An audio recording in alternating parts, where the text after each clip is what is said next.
Sayyidina Ali ketemu orang ini benci dunia, kata dia, ane benci dunia, ane talak dunia. Tetap ketemu Sayyidina Ali ngomong dunia, dia benci. Kata Sayyidina Ali apa? Wahai sahabatku, man ahabba syai'an aktsara dzikrahu. Siapa yang suka cinta sesuatu, dia sebut-sebut sering. Banyak dia ulang-ulang.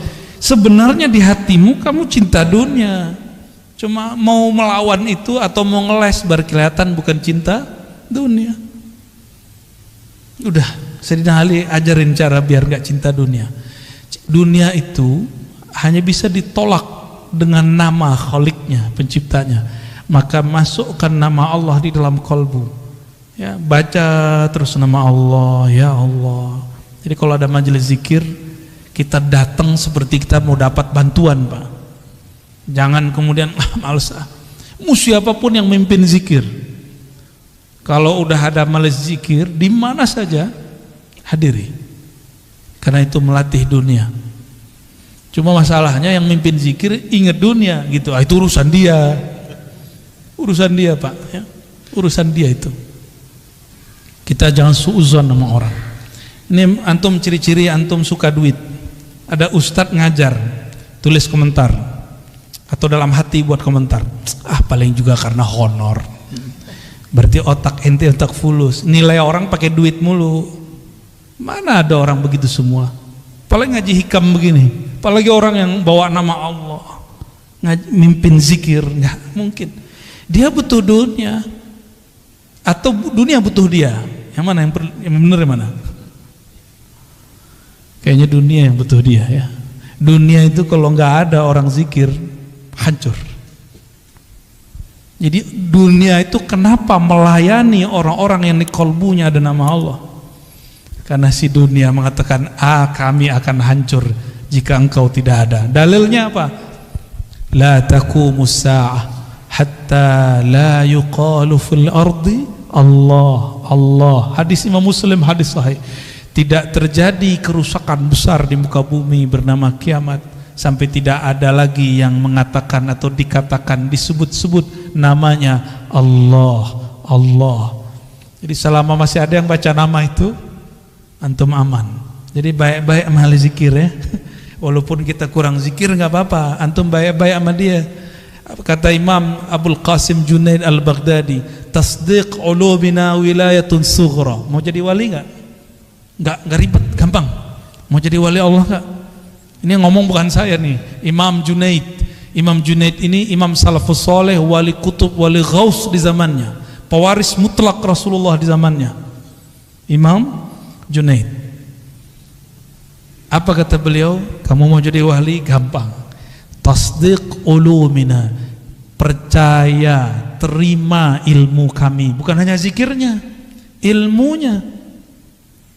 Ilmu ma'rifat terima, jangan tolak. Jangan kemudian halu nih gitu. Kan begitu. Enggak nyampe, cukup katakan mungkin dia sudah sampai, saya belum. Orang yang sampai makomnya kepada Allah bergantung umur enggak? Coba ada enggak antum yang sudah sampai ke makom? Sayyidina Ali mengatakan, araftu rabbi bi rabbi. Aku kenal Allah. Allah lah yang mengenalkan dirinya kepadaku. Ada yang sampai ke situ enggak? Itu bukan halu, Pak, hakiki. Yang ngomong begitu Sidi Syekh Abdul Qadir Jilani dalam kitab Al-Fathur Rabbani. Kata beliau, jika engkau duduk tenang berkhalwat, sebut namanya sampai engkau fana di dalam namanya, nanti yang punya nama akan datang mengenalkan dirinya. Udah pernah duduk begitu belum? Yang ngomentarin orang mulu, katanya mursyid, ya kan? Katanya bersanad, katanya berijazah. Kalau punya ilmu, udah amalin ilmunya. Jangan ngomentarin orang terus. Jangan suuzon terus dengan orang. Mulai beramal, ya. Perintah Allah di Quran bukan ngomentarin orang. Ya ayyuhalladzina amanu dzkurullaha dzikran katsira. Yang perlu diperbanyak bukan ngomentarin orang, tapi nyebut nama Allah. Kalau enggak akan pernah antum merasakan kedekatan itu. Walaupun umur sudah bertambah. Mungkin yang muda-muda ini, kalau yang tua-tua mohon maaf nih, nggak mau sekarang menyegerakan diri mengenal Allah, Allah akan ganti generasi baru yang mau mengenal dan menyebut namanya. Begitu ancaman Allah, ya. Dalam hadis qudsi ada begitu, ya.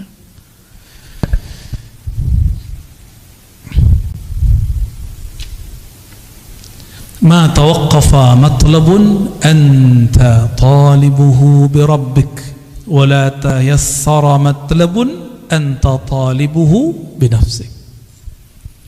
Kenapa doa kita nggak naik-naik?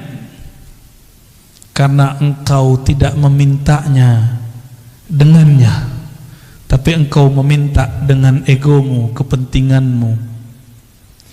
Jadi sholawat, zikir, baca Quran, sedekah jika diniatkan untuk keberkahan duniawi, berarti kita minta dengan diri, ego, itu nggak akan naik. Dia cuma berkahnya sampai di dunia. Jadi siapapun yang suka berbagi, dia dapat berkah. Muslim non muslim dapat berkah 10 di dunia. Itu sudah hukum wajib, udah plus dari Allah. Mau dia mukmin nggak mukmin, dia suka berbagi, charitas. Maka non muslim suka berbagi, diberkahi Pak hidup dunianya. Coba lihat startup yang suka bakar duit, itu mereka bertahan sampai hari ini, benar nggak? Ya kan? Kalau mereka nggak mau bakar duit, mau promosi, mau memberikan free ini, free itu, nggak ada hasilnya. Nabi Muhammad SAW dulu seperti itu. Cuma yang dituntut itu jangan cuma mikirin nafs. Tubuh ini mau ditinggal. Apa masih kurang jelas? Tubuh ini dulu kecil, kemudian menjadi anak-anak, jadi remaja, lalu dewasa, sekarang sudah menua, udah mulai sakit-sakitan. Ini Donald Trump namanya Pak, Donald Trump Al-Fadani. Udah mulai sakit-sakitan belum? Punggung, kaki, duduk lama-lama udah mulai kesemutan. Tuh udah tua tuh, calon-calon itu. Iya, baru kan. Wajah sih wajah 40. Udah mulai, jadi dulu kalau duduk lama aman, sekarang duduk lama berasa, ya. Punggung mulai cari sandaran, itu kan yang dapat sandaran beruntung kan. Tapi anehnya orang ngaji hikam, ngaji zikir, ngaji ma'rifatullah, tahu-tahu sudah 1,5 jam baru ingat punggungnya sakit. Kenapa? Saat itu kolbunya sedang asik dengan yang menggerak-gerakkan kolbunya. Coba lihat anak-anak kita kalau lagi main game, dia lupa kalau dia butuh makan, minum. Bener gak? Mainannya akal ketika berkhayal jadi game. Gamenya kolbu itu nyebut nama Allah. Kalau game biasa ada ini gak? Ada apa namanya? Stage 1, 2, 3 gitu ya, bener? Ya. Level 1 tuh, Bapak juga main juga nih. Level 1, 2, 3 sama. Ya, orang kalau sudah punya game di dalam kolbunya, dia asik dengan game itu. Game kolbu itu menunya banyak Pak, ya, dan seru sekali. Ya. Ada bintang-bintangnya juga di dalam itu. Ya. Ya. Dan kreditnya asli, hakiki. Kalau yang di game-game itu kan kreditnya di situ-situ aja. Ya. Tidaklah permohonanmu diangkat kepada Allah kecuali engkau membawa namanya. Tidaklah satu permohonanmu dipersulit kecuali karena engkau memohon dengan menyebut dirimu. Jadi ciri-ciri orang doa tapi pikirannya susah. Dia sholat, dia rajin ibadah, tapi susah aja bawaannya. Karena dia yang pikirkan, ya Allah hidup saya susah, ya Allah, begitu terus. Boleh berkeluh kesah kepada Allah, boleh, tapi dia lupa nih. Ya, jadi saya agak sedikit beda dengan beberapa motivator. Kamu doa yang spesifik biar dikasih sama Allah. Ya boleh sih, cuma emang Allah itu suruhanmu. Ya. Doa itu kan dalam bahasa Arab fi'il amar, kata kerja, kata perintah. Allahumma rzuqna, ya Allah rezekikan kami. Kan urzuk itu bahasa Arab, perintah, fi'il amar. Begitu kata Imam Al-Juwaini, diteruskan oleh Imam Al-Ghazali, oleh Fakhruddin Ar-Razi. Apa kata beliau? Beda kita dengan kelompok yang lain. Doa pun juga kata kerja, kata perintah. Pantas nggak kamu merintah Allah? Gitu. Maka kata-kata itu bukan sebagai perintah kita jadikan, tapi kita jadikan sebagai curhat. Maka tadi coba diingat-ingat Pak, doa itu jadikan tabungan akhirat. Jangan minta diijabah di sini. Kalau Allah kasih ijabah di sini, anggap itu hanya benefit, fawaid. Maksud kita cuma satu. Kenapa kita manggil-manggil Allah, menyeru-menyeru Allah? Bukan isi doanya yang kita maksud, tapi kita dilirik oleh Allah. Maka di Quran itu lafaznya ibtigha'a wajhillah, mencari lirikannya, menunggu kita diliriknya. Maka di Quran, di hadis misalnya, salasatun la yazurullah yaumal qiyamah, ada 3 golongan yang Allah tidak lirik di hari kiamat. Kan bahaya itu. Kita ingin dilirik oleh Allah semenjak di dunia. Sekali dilirik Allah di dunia, maka dia akan dipandang terus dengan rahmatnya sampai ke akhirat. Mungkin dalam sholat nggak khusyuk, udah cari tempat lain. Mungkin di ibadah berbagi. Masih ingat ada, mungkin lupa kisah ini adanya di kitab Syarah Asmaul Husna Imam Al-Qushairi. Ada orang udah ibadah banyak gak jadi wali. Kenapa? Ibadahnya masih dengan dirinya, belum menghabiskan keakuannya. Maka kemudian di suatu kesempatan dia dapat ilmu menghormati simbol-simbol Allah Ta'ala, nama Allah, tulisan yang ada nama Allah. Dia melihat ada orang buang kaligrafi yang di situ tulisannya alif lam lam ha. Bacanya apa? Allah. Dia lihat langsung bergetar hatinya. Ternyata itu kaligrafi lama, kertas lama dari papirus, Pak. Dia ambil, dia bersihin, kira-kira joroknya udah hilang, kemudian dia ambil atau dia makan. Dia nggak mau lagi ini kaligrafi, nanti dibuang. Biarlah dimasukkan ke dalam tubuhku, hancur dalam badanku, daripada hancur di tempat yang jorok. Ya. Jadi kalau dia potong-potong satu-satu sehingga tidak menjadi lagi satu lafaz Allah. Malamnya dia tertidur dan dia bermimpi bertemu yang punya nama. Yang punya nama siapa? Allah. Apa kata yang punya nama? Wahai hambaku, karena engkau menghormati namaku, aku jadikan engkau kekasihku. Sholatnya belum tentu diterima, karena dalam sholat masih ingat selain Allah. Sholawatnya pun belum tulus. Ternyata ketulusannya ada saat dia menghormati satu nama. Ya. Jadi kalau Quran jangan taruh di lantai, ya, kecuali nggak ada tempat berdiriin Qurannya. Ya. Oh itu bukan Quran hakiki, iya, tapi kan ada nama Allah, ada nama Rasulullah, para nabi di situ. Ya. Dulu ada satu dosen, nggak tahu di Jawa Tengah apa di Jogja, itu nginjak-nginjak Quran. Kata dia, ini apa? Ini bukan Quran, ini kertas, diinjak-injak. Itu bahlulnya dia. Coba dia kalau berpikir, foto dia, nama dia dirobek orang. Masih ingat dulu Ahok dulu di demo orang, terus ada foto dia dibuat X. Nangis dia, Pak, sedih dia. Udah pernah gitu belum? Oh kalau saya udah sering, antum lihat aja tuh di sosial media wajah kita tuh X semua orang. Tapi saya nggak sedih, biasa. Emang saya pantas digituin, saya bukan orang suci, bukan orang yang mulia. Pantas dihina. Kalau ada orang hina kita nggak apa-apa. Antum mau hina aneh hari ini juga boleh. Hari ini jadi murid, besok jadi musuh, nggak apa-apa, nggak ada masalah. Ya. Yang penting Allah meridhoi kita, itu aja. Kita nggak ada masalah.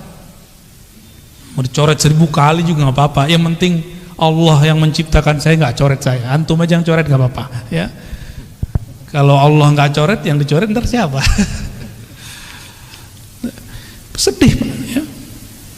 Jangan bikin begitu. Yang masih punya Facebook nih, saya udah nggak punya Facebook. di unlike sama orang aja jantungnya langsung ya kan, nggak siap dibenci orang, maunya disenangi orang terus, mau berjuang, mau jadi dai, mau jadi guru, mau jadi mujahid, nggak siap dibenci. Berhenti ente jadi mujahid ya, nanti jadi jahat.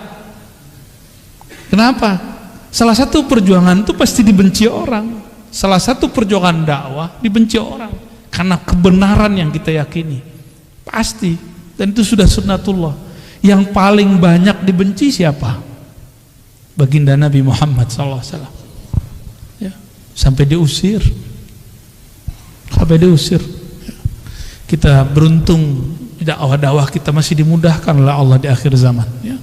Masih dimudahkan, gak ada masalah kalau ada orang kemudian mempermasalahkan, apalagi Pak pengurus ya, jangan patah arang, jangan kalau kemudian mundur jika ada masalah, biasa-biasa aja.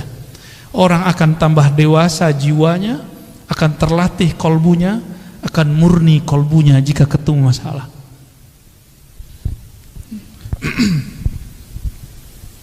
Min alamatin nujhi fin nihayat ar-ruju'u ila Allah fil bidayat. Man asyraqat bidayatuhu asyraqat nihayatuh. Ya, dua langsung. Apa ciri-ciri orang sukses baik di dunia ataupun di akhirat? Apa ciri-cirinya? Yang antum tahu. Apa ciri-cirinya, Pak? Ciri orang sukses. Nah, itu mau setelah sukses. Waktu awal dia berjuang, awal dia sekolah, awal dia berdagang, berbisnis, kerja, ini bakal sukses nih. Ciri-cirinya apa? Rajin masuk kerja, belum tentu. Udah banyak yang rajin 20 tahun ya, masih gitu-gitu aja hidup ya. 20 tahun baru lunas rumahnya kan, berarti belum masuk. Apa ciri-cirinya? Nah, itu kalau dunia. Kalau akhirat sama. Sukses di akhirat itu indikatornya di padang mahsyar. Mau meninggal dulu nih, meninggal husnul khotimah, dikubur dipermudah oleh mungkar nakir. Bangkit di padang mahsyar, kemudian kita sudah disatukan di soft umat Nabi Muhammad SAW. Kemudian waktu dihisab, di mizan, ditimbangnya dengan timbangan dan hisab yang gampang. Siratal mustaqim lewatnya mudah, masuk surga. Itu indikator sukses kalau di akhirat. Ada yang di atas lagi, itu yang lebih sukses. Kita kan sering ngomong gini, yang penting bisa makan sehari gitu kan. Itu terlalu kecil kesuksesan yang antum cari ya. Jangan begitu, kalau punya cita-cita jangan begitu, citanya tinggian dikit ya, jangan tersinggung ya. Tersinggung juga nggak apa-apa, emang pengajian ini tuh nyinggung-nyinggung orang kok yang mau disinggung ya. Murid itu disebut murid karena kemudian gurunya tampar-tampar dia dengan kata-kata, benar nggak? Kalau antum emang siap jadi murid, siap saya kata-katai. Siap nggak dikata-katai? Kalau nggak siap dikata-katai, cari guru yang lain yang kira-kira antum siap menerima kata-kata dia. Jangan enak-enak doang. Kalau cuma dapat ilmu itu mah gampang, Pak. Itu namanya muta'allim. Maka beda murid dengan muta'allim. Muta'allim ini cuma pelajar, dia maunya cuma transfer ilmu. Tapi kalau murid diajarin beramal, diajarin berjuang, diajarin usul kepada Allah Subhanahu wa ta'ala, maka harus siap dikata-katain ya. Kalau antum nih punya guru, kita tersinggung mulu kalau dia ngomong, udah istikharah cari guru yang lain, gak ada apa-apa, gak ada masalah ya. Gimana? Pak Hashim tersinggung gak kalau aneh ngomong? Kan udah senior nih, kita masih junior, tapi malah jauh-jauh dateng nih gak? Antum gimana Pak? Kan ya sama kan, sama-sama udah putih kan. Kita ngomong begini dari tadi tersinggung nggak? Atau menikmati? Kita mau tanya, dipijit tuh enak nggak? Sakit? Oh berarti nggak suka pijit. Kenapa ada orang katanya sakit tapi minta dipijit lagi? Setelah dipijitnya enak, itu Pak ya. Kata-kata guru itu seperti tukang pijit. Ada urat nggak bener dia teken, bukan berarti tukang pijitnya dia sehat, dia mungkin juga ada masalah di badannya. Nah itu cara mandang guru kira-kira begitu ya. Tapi jangan dianggap tukang pijit juga guru kita ya. Ini cuma analog aja Bapak Ibu ya. Jadi siap jadi murid, harus siap dikata-katai ya. Siap kemudian digembleng ya. Satu saat kalau ada masa kita itikaf bersama, zikir ya minimal, kalau nggak sanggup 40 hari ya 7 hari 3 hari ya. Sekarang kayaknya suluknya harus gaya milenial. Orang-orang kalau zaman-zaman kita dulu, kalau saya kholwat Pak, nggak boleh bawa handphone, emang nggak ada handphonenya ya. Makan dikurangi, yang kira-kira membuat syahwat kita tinggi seperti daging dikurangi, yang syahwat makannya tinggi protes. Itu ajaran apa tuh ngelarang kita makan pakai daging? Ya, kalau dokter sama food combining, pakar food combining ngomong, kamu jangan makan ini ya, nggak disebut aliran. Tapi kalau kita buat majelis, kita bilang ke murid, hari ini, 3 hari ini, 4 hari ini, 10 hari ini jangan makan daging. Banyak yang protes tuh, dianggap itu mengharamkan yang halal. Tapi kalau dokter yang ngomong, kenapa yang diterima? Sejak kapan guru lebih hina daripada dokter? Ya enggak sih, enggak begitu-gitu amat ya. Guru nggak boleh baper lah ya. Ciri-ciri orang yang sukses perjalanannya mendekatkan diri kepada Allah, apa ciri-cirinya? Ar-ruju' ilallah fil bidayat. Dari awal dia sudah bergantung kepada Allah. Dari awal dia sudah berniat ingin menghabisi egonya.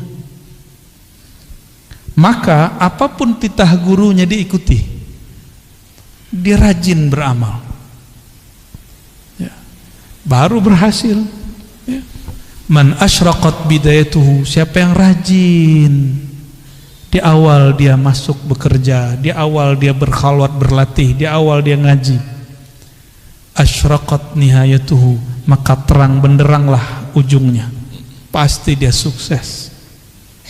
Suksesnya santri, dia terima. Nih saya pernah jadi santri, sampai sekarang saya masih menganggap diri saya santri. Maka kalau keluar kota kemana-mana, bahkan sekarang ada guru-guru saya, itu saya senang ya, masih cium tangan mereka, masih takzim khidmat ke mereka, nikmat sekali. Apalagi kalau dikata-katain, disinggung, saya senang banget. Kamu ntar jangan begini ya. Itu nikmat sekali karena seperti diperhatikan. Seperti diperhatikan. Ya.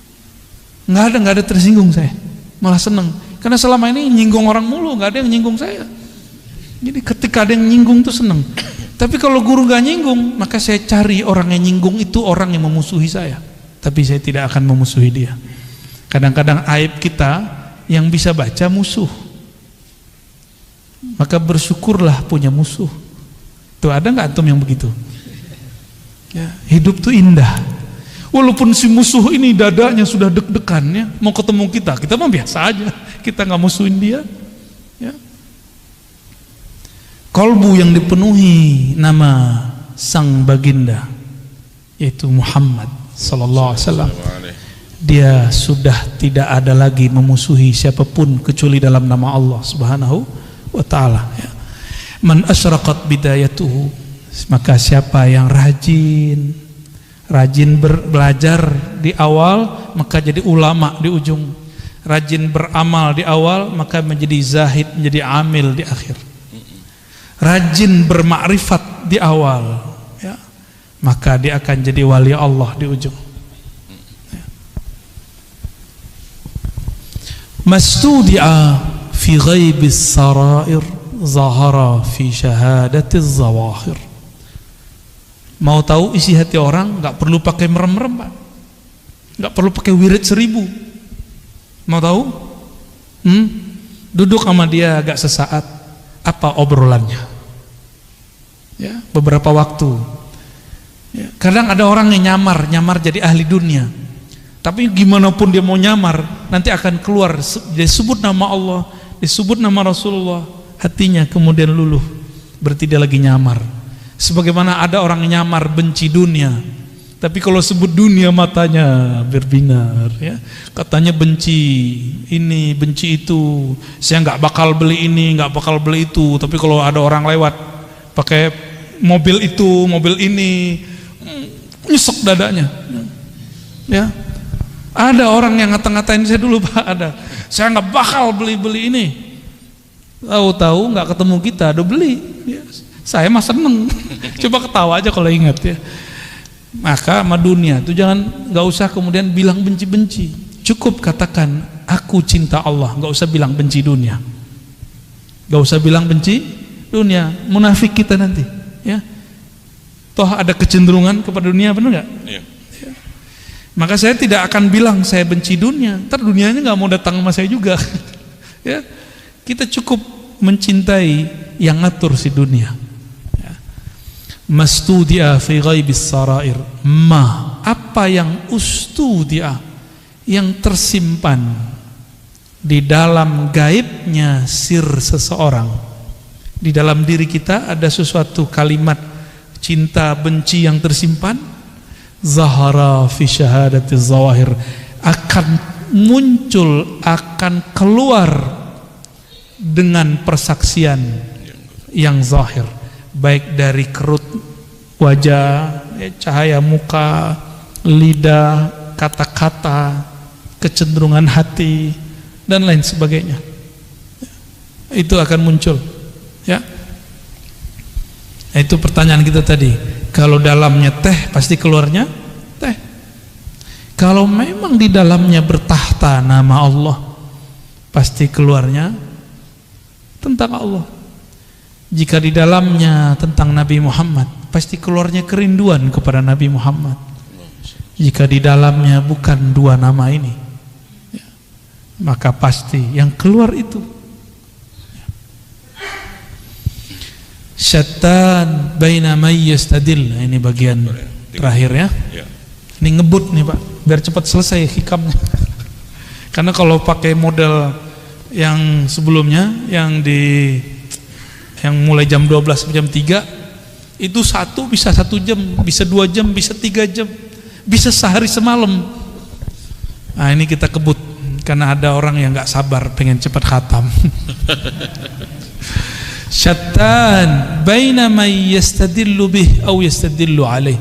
Beda ma'rifat intelektual, ma'rifat ahli kalam, ahli tauhid, ilmu akidah, dengan ma'rifat ahli ma'rifat kewalian. Jadi beda ilmuwan dengan wali. Apa beda ma'rifat ilmunya? Tukang debat dengan orang yang bermakrifat dengan rasa, itu bedanya apa? Al-mustadillu bihi arafa al-haq li ahlih wa asbata al-amra min wujudi aslih. Orang yang bermakrifat dengan ilmunya para aulia dan para anbiya, dia berdalil tentang Allah, mencari ilmu tentang Allah bukan dengan mencari selain Allah. Cari dalil, tafakur ke alam, tadabbur alam, enggak. Kan sekarang namanya tafakur, padahal asalnya ya, yang benar tafakur alam ya. Orang sering nyebut tadabbur alam ya. Ini itu macam-macam ya. Surat sekian, ayat sekian, ya oke, itu oke. Itu namanya teori ilmu pengetahuan. Ilmunya disebut ilmu tauhid, ilmu usuluddin, disebut juga ilmu akidah, disebut juga ilmu kalam. Ini yang disebut dengan singa-singa ahlu sunnah. Jago debat. Saya nggak mau Pak disebut singa, walaupun ada orang ngirim video ke saya, kamu singa Aswajaya. Enggak, saya enggak singa ya. Saya bukan singa. Oh, maksudnya bukan itu, enggak mau disebut singa. Mau apa aja, mau majazi, mau hakiki, enggak mau. Ya. Karena singa itu karakternya apa? Buas. Bener. Imam Ghazali, imam yang saya jadikan panutan, beliau mengatakan, hati-hati dengan karakter buas, namanya sibaiyah. Kalau orang buasnya preman, dia nyari lawannya lawan fisik, jawara dia. Kalau premannya preman ilmu kebatinan, dia cari lawan orang tuh nguji-nguji ilmunya. Ya, saya bukan singa, saya nggak masuk gitu Pak. Jadi yang punya sihir, ente jangan uji-ujian, ini nggak masuk ya. Nanti yang turun tangan nanti Allah. Kita nggak masuk ya. Kalau orang kemudian Dia singa punya karakter apa? Karakter buas, karakter menyerang. Dia punya ilmu, punya dalil, punya kitab kuning, punya hafalan Quran dan hadis, punya kemampuan bermantik. Maka dia gunakan semua ini untuk nyerang orang berbeda dengan dia. Apakah itu yang berbeda aliran, berbeda pemahaman, apalagi berbeda pendapatan? Akan begitu. Berbeda kemasyhuran, bagi dia musuh. Itu karakter buas itu begitu. Beda popularitas, serang dia. Ya, beda paham dikit, serang dia. Akhirnya saling serang. Maka saya mohon maaf, tolong jangan sebut-sebut saya singa Ahlus Sunnah. Kita pun belum pantas disebut benar-benar Ahlus Sunnah. Kita sedang belajar, mempraktekkan, mengamalkan ajaran Ahlus Sunnah. Oh, kalau ada orang mengatakan dia benar-benar Ahlus Sunnah, silakan. Saya justru sedang belajar mempraktekkan itu.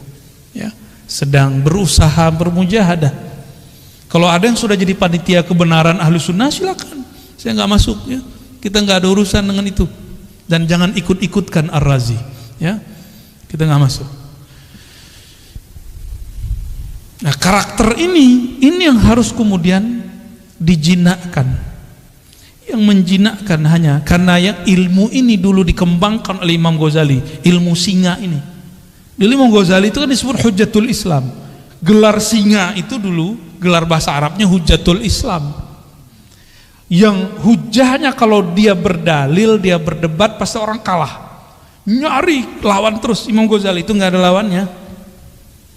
Tapi kemudian beliau bertemu gurunya, Sidi Syekh Abu Ali Al-Farmadi, wali kutub di zamannya. Dididiklah Imam Ghazali sehingga singanya berubah menjadi jinak. Kalau bahasa kampung kami lebih gawat, Pak, ya. Kami itu dulu kalau khalwat 40 hari kata guru, itu yang masuk khalwat bukan orang, ya, anjing liar gitu bahasanya. Kalau singa kan sulit bayanginnya, karena singa jarang muncul di kampung kan. Ya. Bener, ya? Tanya ke guru-guru saya nih berdua. Orang dulu kalau ikut mujahadah zikir, itu gurunya ngomong apa? Itu yang masuk tuh anjing liar. Emang liar kok. Ciri-ciri anjing liar, dia ajak ke kanan, dia ke kiri. Dan mohon maaf, mau anjing, mohon maaf nih, mau kucing, mau babi, mau ayam, mau apapun, itu tunduknya pakai apa? Makanan. Tunduknya pakai makanan. Nah, maka cara untuk melatih jiwa tadi, jiwa buas, jiwa tamak, puasakan diri. Puasanya orang debat, jangan debat. Puasanya orang banyak ngomong, kurangi ngomongnya. Kalau sekarang saya kan nggak boleh puasa, Pak. Emang diminta ngomong tuh. Orang bijak itu bukan di saat disuruh ngomong terus dia nggak ngomong, bukan begitu. Di saat dia harus diam, dia diam. Di saat harus bicara, dia bicara. Itu bijak, insya Allah, ya. Nah, ini bedanya. Orang yang arif billah, kenal Allah dengan hakikatnya, Allah lah yang mengenalkan diri kepadanya. Maka dia nggak perlu dalil, nggak perlu bukti. Buktinya Allah itu ada nih, dalilnya. Nih adanya alam, buktinya ada Allah. Itu versi ilmu akidah. Benar secara ilmu akidah. Tapi dalam ilmu ma'rifatullah ahli zauq, bukan dari makhluk untuk mengenal Khalik, tapi dari Khaliklah engkau mengenal. Dibalik, ya. Pilih mana, Pak? Pengen yang cara debat-debat, ngitungin dalil, ngapalin nomor, atau langsung rasain? Langsung rasain aja. Nah, itu namanya talqin zikir, belajar ilmu tentang yang punya nama, ma'rifatullah, ya. Lebih enak, lebih gampang, lebih ringkas. Maka Bapak Ibu saudara-saudariku yang dimuliakan Allah, jika memang sudah ada dua jalan, ya, jalannya Nabi Muhammad sebenarnya gabungan dua jalan ini, maka saya juga menggabungkan dua ini. Dulu jalan kita cari dalil dulu, membuktikan Allah ada. Allah butuhkah pembuktian? Yang perlu dibuktikan, buktikan dirimu hamba, buktikan dirimu cinta Allah, Buktikan dirimu betul-betul patuh kepada Allah. Itu yang perlu dibuktikan. Mana dalilnya kamu betul-betul jadi hamba Allah? Maka bacaan kaligrafi di situ tuh perlu jadi tagline hidup. Wa'bud rabbaka. Bisa baca nggak tuh? Nggak bisa ya, keuler ya. Bagus sekali itu ya. Mau sholat saya baca itu terharu kita langsung. Wa'bud rabbaka hatta ya'tiyakal yakin. Sembahlah Allah, kenalilah Allah sampai datang al-yakin. Al-yakin ini bisa berarti kematian. Apa nunggu mati dulu? Bukan. Mutu qabla an tamutu. Matikan dirimu sebelum sang mati itu betul-betul datang. Itu baru disebut menyembah Allah Subhanahu wa taala. Orang kalau mati nanti dia bilang, ya Allah sebentar aja dihidupkan, nanti saya jadi soleh. Kan begitu semuanya. Kayak kita lagi ujian, terus pas ngelihat ada 10 soal esai, mau bilang ke pengawas, Pak, Ibu pengawas, sebentar aja saya mau lihat buku, diizinin enggak? Di dunia aja begitu disiplinnya, masa di akhirat enggak? Mumpung ujiannya belum ada, ujiannya nanti cuma 2 pertanyaan dari malaikat Munkar Nakir, itu pengawas ujian di alam barzakh. Pertanyaannya 2. Man rabbuk? Siapa yang engkau jadikan Tuhan? Siapa Tuhanmu? Yang kedua, ditunjukkan satu wajah. Ini siapa? Tuh, kita belum pernah ketemu yang kedua itu. Pernah ketemu, antum aja yang lupa. Maka cari, ingat dia sekarang. Caranya hidupkan majelis maulid, sebut-sebut namanya. Jangan hanya bernyanyi, melakukan, tapi kita undang juga. Kan ada yang bersolawat, ada ustadz yang menceritakan isi solawat itu, apa yang dibaca, sehingga nama-nama yang disebut di situ masuk ke dalam hati.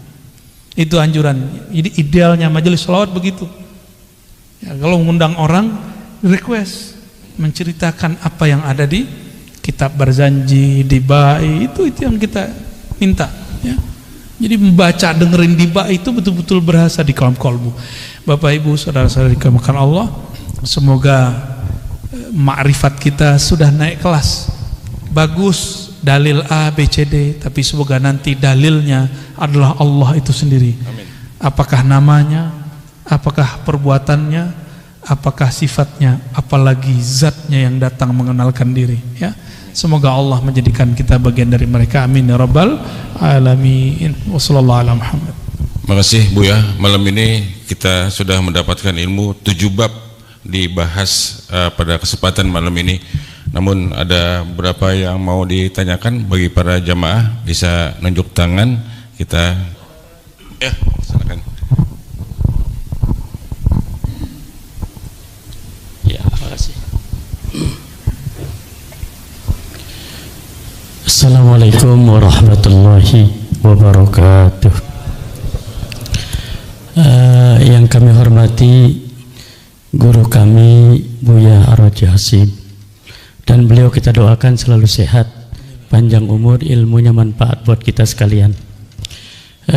Saya sering mengikuti Buya, yaitu lewat YouTube. Jadi mudah-mudahan Buya ikhlas dan juga ridho kami mendapatkan ilmu lewat YouTube tersebut. Di situ juga ada Buya memberikan ijazah-ijazah, kemudian kami pun sedikit untuk mengamalkannya, sehingga Buya juga mudah-mudahan mengijazahkan itu terhadap kami yang belajar di YouTube. Selanjutnya Buya, kita juga tahu adanya kodo dan kodar. Kodo dan kodarnya Allah. Kemudian kodo itu ketetapan Allah sejak zaman ajali, kodar setelah zaman ajali. Lantas ada diantaranya tentang ajal, kemudian rizki, termasuk di dalamnya jodoh dan juga nasib. Lalu di situ juga ada qadar, ada yang mu'allaq dan juga ada yang mubrom. Kalau yang mu'allaq barangkali sudah tidak bisa diusahakan lagi. Oh, yang mubrom ya. Kalau yang mu'allaq itu masih bisa diusahakan. Kira-kira untuk rizki ini termasuk yang mu'allaq ataukah yang mubrom itu rizki? Karena dan juga termasuk di sana nasib. Baik. Gitu. Berikutnya pertanyaan saya sebenarnya cuma satu, paling A, B, C gitu. Itu cukup dulu. Oh gitu. Takut nggak bisa jawab semua. Oh iya. Ini dulu boleh silakan. Baik.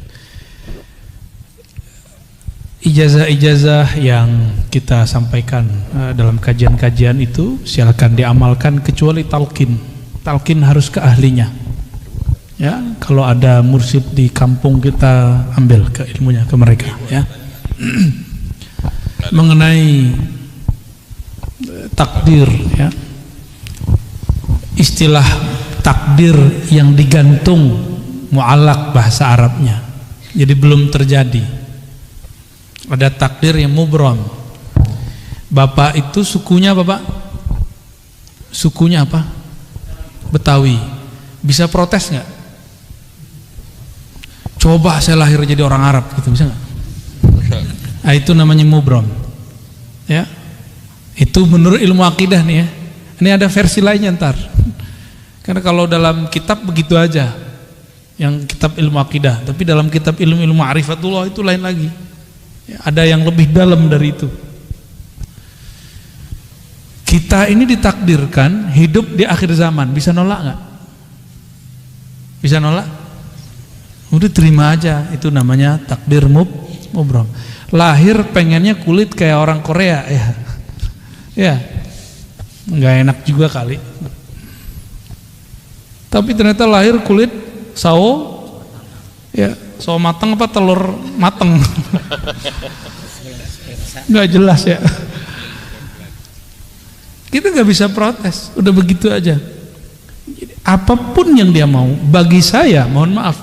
Jadi itu versi ilmu akidah. Semua takdir itu mubram bagi saya. Suka-suka Allah lah. Takdir mu'allaq itu ternyata sebenarnya mubram juga. Kenapa? Dia masih digantung, tapi kan haknya Allah. Mungkinkah takdir digeser? Mungkin. Ini pada sisi Allah, semua takdir itu suka-suka dia, bukan suka-suka kita. Sepakat? Takdir itu terbitnya dari kudrat iradat Allah, maka mutlak milik dia, nggak usah atur-atur. Makanya di dalam hikam awal-awal, arih nafsaka minat tadbir, jangan kamu urus yang tidak perlu kamu urus. Ahli akidah mencoba menteorikan itu karena banyak orang protes. Ini takdir bisa dirubah nggak segala macam ya. Takdir itu bahasa Arab artinya ukuran yang Allah berikan untuk kita.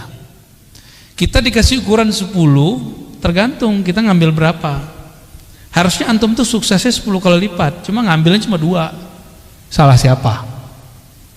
Nggak akan keluar dari takdir. Ada kesalahpahaman memahami takdir. Takdir itu cuma 4. Apa aja?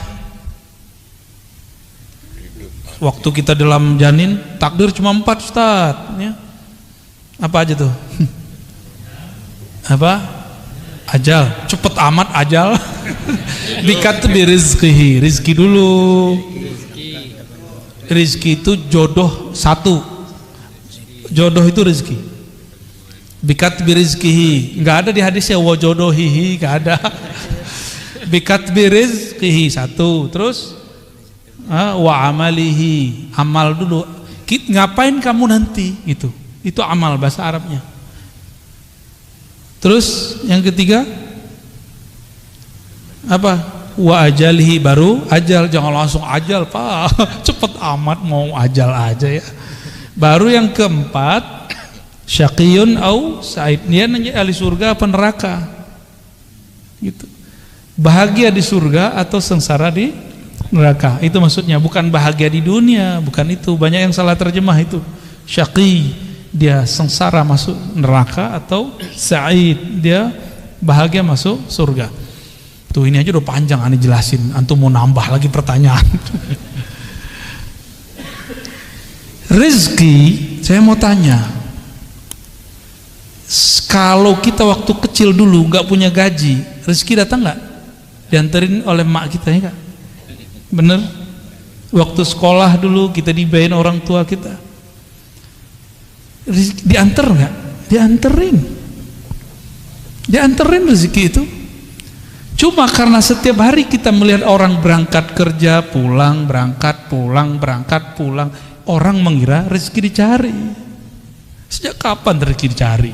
Allah tuh bagi-bagi doang, Pak. Kita nggak pernah nyari rezeki, kita cuma nunggu dan ngambil, nunggu ngambil. Nah, time nunggunya inilah skill yang dipunya orang bisnis, skill yang dipunya oleh politisi. Dia tahu cara ngambilnya. Ya. Ini kan sudah ada yang mulai sayembara mau jadi calon presiden kan? Kita nggak tahu dia sesuai nggak langkahnya dengan sebenarnya calon harus begitu apa tidak. Kita nggak tahu. Seperti orang pebisnis, dia tahu kapan dia harus ngambil. Yang main saham, dia tahu kapan harus mau beli, mau jual. Itu skill. Nah, skill itu yang mahal, itu pemberian Allah dan dilatih. Kita rezeki, Allah kan bagi-bagi. Ya. Maka kalimatnya, perintahnya bukan cari rezeki. Ibtaghi fima atakallah daral akhirat. Yang kamu carilah akhirat. Nggak ada suruhan cari dunia. Wala tansa nasibaka minad dunya. Tapi jangan lupa duniamu. Cuma begitu. Kalau kita balik, dunia akhirat harus 50-50, bro. Ente ini udah gila belajar agama. Tapi dari dulu sampai sekarang hidupnya begitu-gitu aja. Katanya adil. Nggak begitu cara memahami ayat-ayat Allah. Kita kerja, kalau ada akhirat di situ, mungkinkah orang-orang itu korupsi? Orang yang mengakhiratkan kerjanya, dia jujur kerjanya. Itu antum ibadah tuh. Orang yang niat ketika bekerja, dia ingin menafkahi keluarganya, ingin bantu orang sekitarnya, maka orang itu dihitung ibadah. Itu yang disebut mencari akhirat. Tapi jangan lupa bagianmu di dunia. Jadi kita juga harus saving untuk diri sendiri dan keluarga. Itu maksudnya. Jangan dibalik. Carilah dunia, jangan lupa akhirat. Nah, nggak tahu nih ayat baru ini. Saya boleh sebut tuh ayat-ayat setan. Ya. Itu ayat setan, Pak. Dai setan itu. Ya. Nauzubillah min dzalik. Allah bilang cari akhirat, dia bilang cari dunia. Setan nggak tuh? Mohon maaf nih. Kan dai itu dua aja, dai ilallah sama dai ila ghairillah. Dai kepada Allah atau dai kepada selain Allah, dua aja dai. Dai artinya orang yang mengajak. Orang yang mengajak pulang kepada Allah, mengenal Allah, atau orang yang mengajak kejar selain Allah, dua aja. Jauh-jauh ke Ka'bah minta fulus. Aduh ya Rabb. Jauh-jauh ke Ka'bah minta rezeki, minta jodoh, boleh sih nggak apa-apa. Cuma kayaknya buang-buang duit. Kalau minta jodoh ke sana, mending lamar orang langsung ya nggak? Langsung beres tuh, mau pesta-pestanya lumayan tuh ya, sekampung nggak habis tuh. Kecuali antum di gedong ya, lain cerita. Jadi takdir itu ukuran yang Allah berikan kepada kita. Lalu Allah titipkan di dalam diri ukuran lain yang disebut kasab. Laha ma kasabat wa 'alaiha maktasabat. Laha positif, dia akan memperoleh prestasi yang dia usahakan. Wa 'alaiha maktasabat, dia akan kena hukuman terhadap apa yang dia kerjakan. Nah, kasab. Maka dalam akidah Imam Asy'ari Ahlus Sunnah wal Jamaah, Imam Asy'ari ini murid Imam Junaid juga. Apa kata beliau? Allah kasih satu sir di dalam dirimu bernama kasab. Kasab itu sebenarnya adalah tajalli, pancaran kudrat iradat Allah yang Allah pinjamkan ke dalam diri manusia. Maka di saat dia faham kasabnya dia kemudian mengatakan, aku bisa begini pun karena Allah juga yang memberi. La haula wala quwwata illa billah. Maka ketika dia mendapatkan sesuatu, dia girang untuk berbagi kepada hamba-hamba Allah. Ya. Nah itu takdir. Jadi takdir itu Bapak Ibu, ada takdir Lauh Mahfuz. Itu jadi bukan qada azali, qadar hadis, enggak. Yang tepat ya, yang tepat secara ilmu ma'rifatullah, qada qadar sama. Qada qadar ini saya mau ngambilnya yang pakai sinonim. Itu tertulis di Lauh Mahfuz. Lauh Mahfuz itu lauh bahasa Arabnya papan tulis. Cuma kan yang di langit itu bukan papan, Pak. Ya, makhluk yang tercipta dari nur, tapi di situ tertulis ada lembaran-lembaran seperti dedaunan-dedaunan cahaya. Di situ tertulis, ini namanya Pak Fulan, Ibu Fulan, Puan Fulan, Tuan Fulan. Tulis di situ, namanya sudah ada. Oke, itu makhluk nggak? Lauh Mahfuz makhluk nggak? Maka takdir yang tertulis di Lauh Mahfuz semuanya makhluk. Cuma bedakan, ilmu Allah makhluk nggak? Ilmu Allah bukan, ilmu Allah azali. Jadi yang azali itu ilmu Allahnya, sedangkan suratan takdirnya bukan azali. Azali itu tidak berawal, tidak dicipta, itu azali. Semoga pusingnya. Tuh, salah siapa nanya bab begituan? Ya. Namun apa kata Allah? Kataba ala nafsihi rahmah. Di Lauh Mahfuz tertulis hukum takdir. Orang yang baik dapat balasan kebaikan, orang begini ya begitu. Itu hukum takdir. Sebab akibat itu Lauh Mahfuz. Hukum sebab akibat. Jadi adakah hukum sebab akibat di dalam Islam? Ada. Allah akui, disebut kita hari ini sunnatullah atau disebut hukum alam. Allah akui. Tapi kataba ala nafsihi rahmah. Allah tetapkan pada dirinya, pada zatnya rahmah, kasih sayang, mengalahkan semuanya. Mengalahkan semuanya. Allah nih.